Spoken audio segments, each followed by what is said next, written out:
Stop being your own worst enemy, the practice of self-compassion. What if I told you the one thing you are using to succeed is actually the one thing holding you back from true happiness? For most high achievers, our greatest enemy is not a competitor, a difficult client, or a rival. It is the voice in our own head, the one that says, "You are not good enough," the one that makes you feel like an imposter. Today, we are going to use timeless Buddhist wisdom and modern neuroscience to disarm that inner critic for good. Here is a question that might make you uncomfortable. If you talked to your best friend the way you talk to yourself in your head, how long would that friendship last? If you are like most high achievers, the answer is probably not very long. We have become experts at treating ourselves with a harshness we would never inflict on another human being. You mess up a presentation and your internal voice says, "You are such an idiot." Everyone could see you were unprepared. You miss a deadline and you tell yourself, "You are incompetent. You are going to lose everything." But here is what most people do not realize. This harsh inner critic that you think is motivating you to be better is actually sabotaging your performance, burning you out, and keeping you stuck in patterns of anxiety and self-doubt. 2,500 years ago, Buddhist monks discovered something revolutionary about the human mind.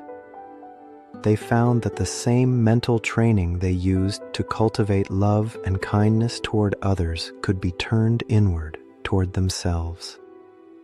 They called this practice Metta, which translates as loving kindness or unconditional friendliness. But here is the part that might surprise you. Metta was not originally developed as a feel-good practice. It was created as a practical tool for monks who were literally afraid for their lives. The fear that started it all. Let me tell you the origin story that most people never hear. According to the ancient texts, there was a group of monks who were sent to meditate in a forest. But the tree spirits in that forest did not want them there. These spirits began appearing as terrifying apparitions, making horrible sounds and creating unbearable stenches to drive the monks away. The monks were paralyzed by fear. They could not meditate, they could not sleep, and they could not function. They returned to the Buddha and said, "We cannot practice in that forest. We are too afraid." The Buddha's response was brilliant. Instead of telling them to find a different forest, he taught them metta practice. He said, "Go back to that forest, but this time radiate so much loving kindness that even the spirits will become your friends." The monks returned, practiced loving kindness meditation, and not only did the spirits stop tormenting them, they actually began protecting and supporting the monks' practice. Now here is why this story matters for your modern life. Those terrifying forest spirits. For most of us, the most frightening spirit we face is the one in our own head, that harsh, critical inner voice that tells us we are not good enough, smart enough, or successful enough. The neuroscience of being your own best friend. Modern neuroscience has proven what the Buddha taught 2,500 years ago. How you speak to yourself literally rewires your brain. When you engage in self-criticism, you activate the same threat detection system that would fire if you were being attacked by a predator. Your brain floods your system with stress hormones, your prefrontal cortex, the part responsible for clear thinking, goes offline, and your creativity and problem-solving abilities plummet. But here is where it gets fascinating. When you practice self-compassion, treating yourself with the same kindness you would show a good friend, you activate your brain's care system. This releases oxytocin and endorphins, reduces cortisol levels, and actually enhances your cognitive performance. Dr. Kristinneff's research at the University of Texas has shown that people who practice self-compassion have lower levels of anxiety and depression, greater emotional resilience, and high achievers can actually perform better under pressure. The Buddhist understanding of Metta goes even deeper. According to the original teachings, there are 4 qualities of true loving-kindness: friendliness, compassion, appreciation, and equanimity. When you apply these to yourself, you create what the texts call a mind-like space, vast enough to hold all your experiences without being overwhelmed by them. Why high achievers struggle with self-compassion. Now I know what some of you are thinking. But if I am not hard on myself, I will become lazy. I will lose my edge. I will settle for mediocrity. This is one of the biggest misconceptions about self-compassion. Research shows exactly the opposite. People who practice self-compassion are more likely to persevere through challenges, more willing to take on difficult tasks, and more resilient when they face setbacks. Here is why. When you are harshly self-critical, failure becomes terrifying. So you either avoid taking risks or you become paralyzed by perfectionism. But when you know you will treat yourself with kindness regardless of the outcome, you are free to take intelligent risks, learn from mistakes, and keep improving. The Buddha taught something profound about this. He said there are 2 types of mental formations: those that arise from aversion and those that arise from love. Actions motivated by aversion, including self-criticism, might create short-term results, but they are ultimately unsustainable and lead to suffering. Actions motivated by love create lasting change and genuine fulfillment. The self-compassion versus self-indulgence distinction. True self-compassion, as taught in Buddhist tradition, is not about making excuses for poor performance or avoiding responsibility. It is about creating the optimal mental conditions for growth and excellence. Here is the difference. Self-indulgence says, "I messed up, but it does not matter." Self-compassion says, "I messed up, and because I care about myself and my growth, I am going to learn from this and do better next time." Self-indulgence avoids difficult truths. Self-compassion faces them with kindness. Self-indulgence leads to stagnation. Self-compassion leads to sustainable improvement. In the Buddhist framework, true metta always includes wisdom. You are kind to yourself not because you are perfect, but precisely because you are human, learning, and growing. You treat your mistakes as valuable information, not evidence of your inadequacy. The 3 components of self-compassion in action. Buddhist psychology identifies 3 elements that must be present for genuine self-compassion. First, mindfulness of your suffering.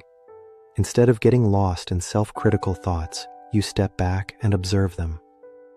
You might notice, "I am being really hard on myself right now," or "I am in pain about this mistake." Second, common humanity. You recognize that making mistakes, facing challenges, and having difficult emotions are part of the shared human experience. You are not uniquely flawed or incompetent. You are human. Third, self-kindness. You respond to yourself with the same warmth and understanding you would offer to someone you care about who was going through the same situation. Let me give you a practical example. Imagine you just gave a presentation that did not go well. The self-critical response might be, "I am such a failure. I should have prepared more. Everyone thinks I am incompetent." The self-compassionate response would be, That presentation was really hard for me, and I am disappointed with how it went. Making mistakes in high-pressure situations is something all professionals experience. What can I learn from this to improve next time, and how can I take care of myself while I process this disappointment? A practice you can try right now. Here is something you can experiment with immediately. The next time you catch yourself being harshly self-critical, try this simple technique from the Metta tradition. First, place your hand over your heart and take 3 deep breaths. This simple physical gesture activates your body's soothing system. Then, acknowledge your pain without judgment. This is a moment of suffering. Next, remind yourself of your common humanity. Making mistakes is part of being human. Finally, offer yourself the same kindness you would give a dear friend. May I be kind to myself in this moment. May I give myself the compassion I need. This is not about positive thinking or denying reality. It is about creating the internal conditions that allow you to respond to challenges with wisdom rather than reactivity. Your personal self-compassion practice. If you want a practical tool to transform your inner critic, I've created something special for you, the 5-Minute Self-Compassion Reset PDF. It's not just another generic worksheet. This is a scientifically backed, step-by-step script that walks you through exactly how to interrupt your harsh self-talk in real time, reframe your mistakes as opportunities for growth, use neuroscience-based techniques to actually rewire how you speak to yourself, develop emergency compassion phrases you can use in high-stress moments. Just drop a yes in the comments to get your 5-Minute Self-Compassion Reset PDF for free. When you're spiraling after a tough day or a perceived failure, this script becomes your personal mental reset button. It takes less than 5 minutes, and it can literally change how you relate to yourself in moments of difficulty. The beautiful thing about this practice is that as you become more skilled at treating yourself with compassion, you naturally become more genuinely compassionate with others. Your relationships improve, your leadership becomes more effective, and you create the kind of work environment where people thrive.